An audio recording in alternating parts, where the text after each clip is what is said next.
Hey, and welcome back to my channel. If you have read the description, you know basically what this video is going to be about. And this is the canvas head I'm using. I'm a 22 and a half, but I'm using a 23.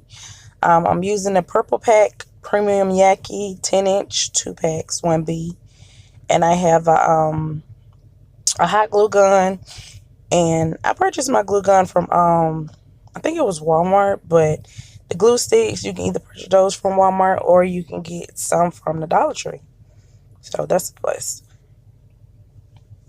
And if you're not familiar with working with a hot glue gun, I suggest you don't do it in your hand as I'm doing right here, because there's a risk that you could burn yourself because this glue is hot.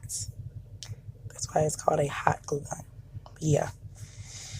And all I'm doing is just laying my tracks. I lay my tracks in a upward motion, like circular, like always curving in, because you want it to like frame the face, lay in the face. It doesn't matter what type of hairstyle you're doing, you always want to lay it up like curving it. And I'm choosing not to glue on the band because that's what I'm gonna use to pull down the wig when I put it on. And working with glue or hair glue or a hot glue gun, if you start tugging where you have glued it, it's gonna start lifting up. And I know putting on this wig, that's what I'm used to pull the wig down and adjust and make some adjustments if I have to. So that's why I choose not to glue on the band.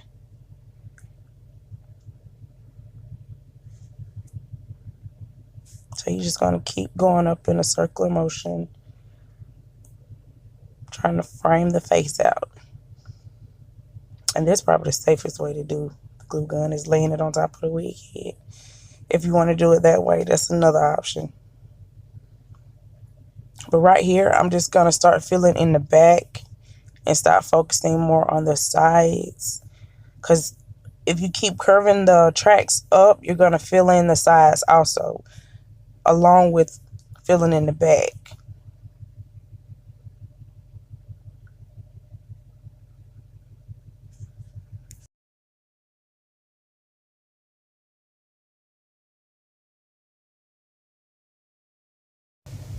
Okay, now I'm going to start filling in the front.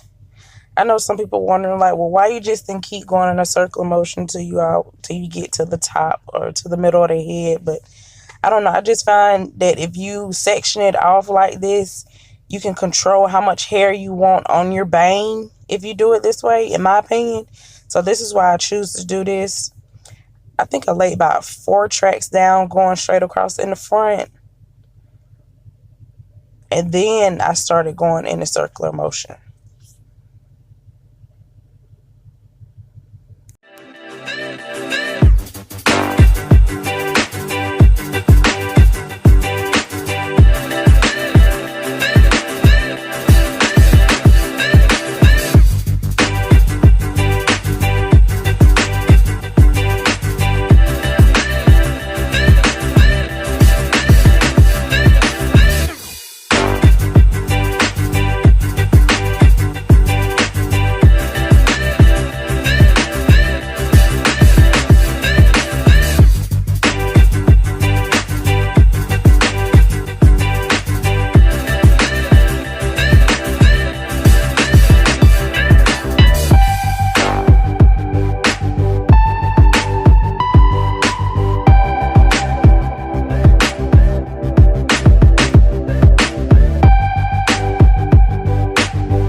Okay, right here I've closed off the top except for the closure piece that I will be making. Whenever I'm doing a full wig, I always make my closure piece. It looks a little bit more natural. Or if the hair comes with the closure, I will use that. But I've seen some people just glue 2 tracks together and just stick it at the top of the head. Or they might just leave it open at the top, and I just feel like that is just so tacky. But right here, I'm just taking the hot glue gun, and you know when you're going in a circular motion, sometimes the sides of the tracks will lift up, like you pulled the like you did the circle just a little too tight. You understand what I'm saying? But I'm just taking a hot glue gun and just putting some glue on the bottom side of the tracks, and I'm pushing it down to get rid of that hump on both sides. And that's just how you can just fix that. Just a quick fix.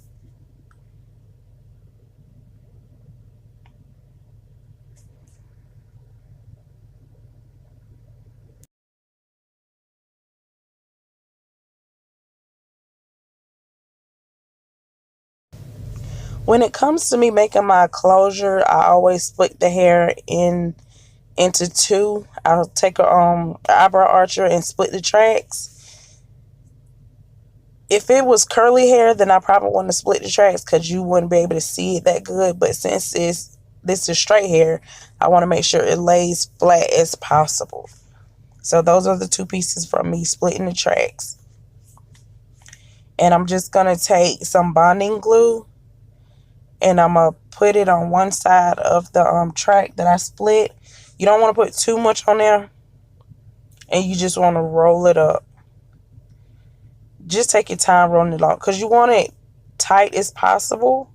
So when you do try to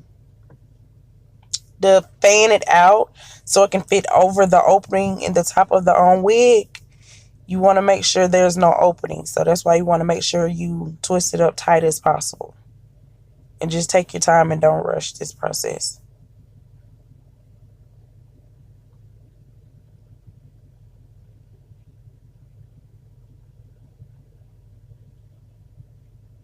I just had to add a little bit more glue to secure the ends so it don't come unraveled.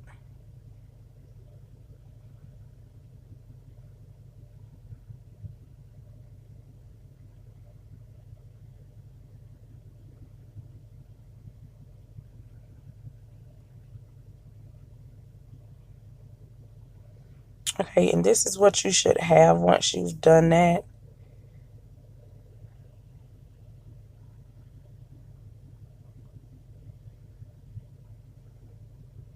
Now just give it a minute to really dry in your hand. And to help speed up this process, I use my flat irons. So I'm splitting the hair down the middle, or as close to the middle as I can get it. Because once you roll the closure up tight, you won't see the front part. You won't see the tracks. You shouldn't see the tracks. I'm going to phrase that. And I just take my flat iron and I just press down on the center of the closure. And I use the flat iron also to press down the flyaways.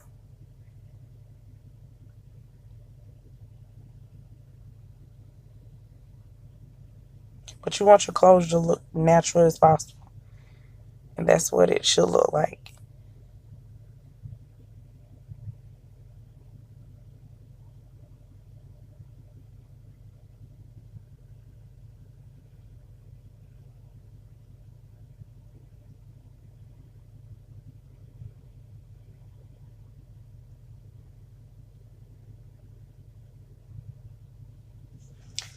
Before I glue it down, I always take my closure and fit it on top of the opening just to see how it's going to look once you comb everything out, just to see if I made it the right size that it needs to be. And I take the glue. You could have took the hot glue gun. It really doesn't matter, but I'm just take the bonding glue and just put that.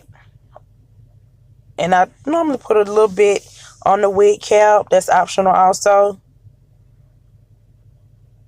And then I apply the closure onto the top of the wig. And I press down. You can use a blow dryer to press down and hold it down. It's totally up to you. Or you can use the I've used the flat irons before.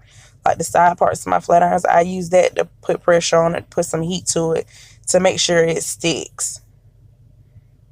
And to make sure your closure lay flat, I use the side of the flat irons for that. But that's what your closure should look like. It looks natural as possible. Like you shouldn't see none of the tracks. And now I'm just combing the hair down because I'm finna get ready to cut it into the bob. Gotta find the front of it first. But yeah. And when I cut my blunt cut bobs, I use the mannequin head, like the bottom of the mannequin head, as my guide. And normally when I do that, the bob will sit like right on my shoulder when I use that as my guide. So you don't have to use that. It's just something I use because I've done it and it worked out just fine. So it's an option you can use. And so you also want to go with like the front part of the hair, because depending on the lengths that you're using, you can use that as a guide for how long or short you can make your blunt cuts. Because I got two 10-inch, so if I had two 12s, I would have a little bit more control over the length of my bob. But with the front, the track's only going to lay so long, as I should say, in the front. So that's why I kind of go with the front or the bottom base of my mannequin head. Now, I've learned this from somebody of how to cut a Chinese bang. I don't too much wear the straight across. I like the little arch. But I just twist it and I use my clippers to cut across. And it should give you that arch.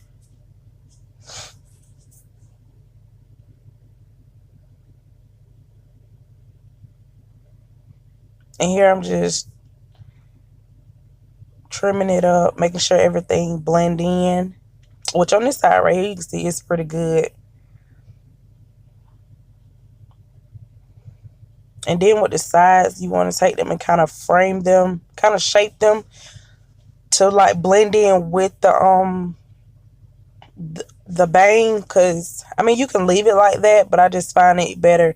See, I have a fat face, so I like for everything to just contour with my face. So that's why I try to blend out my bangs along with the sides. But that's just that's optional. And I'm just point cutting it to not have it look so blunt, I should say. Give it a little jagged look, not too uniformed.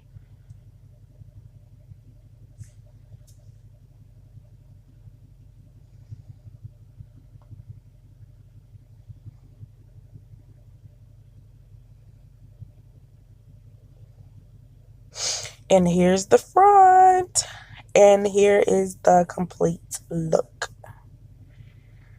I hope you guys have enjoyed this video. I enjoyed making this wig. It was something quick and simple that I can just throw on when I'm ready to go. Don't have much time. I can just throw it on and keep going.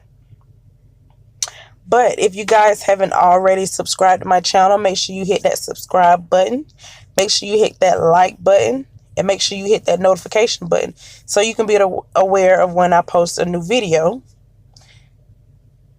And I want to thank you guys so much.